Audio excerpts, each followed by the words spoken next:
ఏం చేస్తున్నావమ్మా? బియ్యము గాలిస్తున్నాయి, ఇస్తున్నాయి రాళ్ళు అట్లా వండితే కర్ర కర్ర అంటలేగా వస్తాయి. కోపం బియ్యం కదా, మనకేం బియ్యం వస్తావా? ఇది కోపం బియ్యం మంచిగా చెరుక్కొని గాలించుకొని సూతం ఎట్లా చేస్తున్నావు? ఇక 2-3 రాళ్ళు వెళ్ళే లంగాలు ఎట్లా రాలేదు.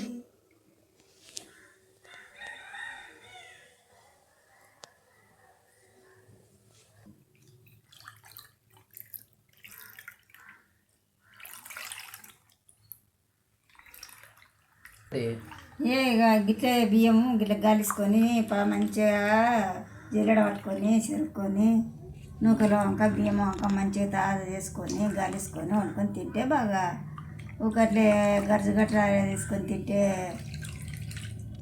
పిల్లలకి ఏమవుతుంది? అది కిడ్నీలో రాళ్ళు వస్తుంది, పండ్లు ఇరిగిపోతుంది. మాసంటే మెత్తగా ఉన్నోళ్ళకి అయితే సొరగ ఉన్నోళ్ళకి అయితే అలాగే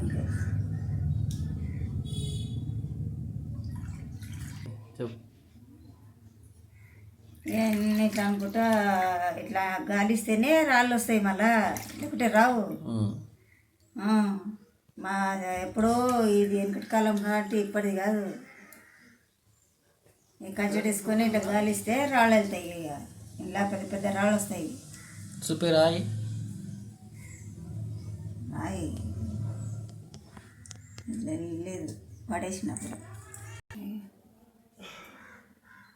తెల్ల రాళ్ళు ఇట్లా తెల్ల రాళ్ళు అందులో పడతలేవు బియ్యంకి. తెల్ల రాళ్ళు ఎన్ని వచ్చినాయి? 3-4 వచ్చినాయి. దాంట్లో కంచెలు వేసుతాం.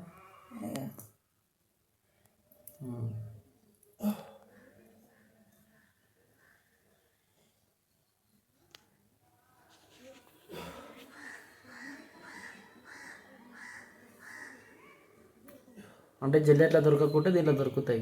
దాంట్లో పెట్టి దాంట్లో పోతాయి. సన్నం దుమ్ము ఊరుతున్న చెమ్లాక దుమ్ము పురుగు తిన్నది. పురుగు సన్నది చచ్చిపోయిన పురుగు అంత వెళ్ళింది తిన్న ఎత్తేస్తే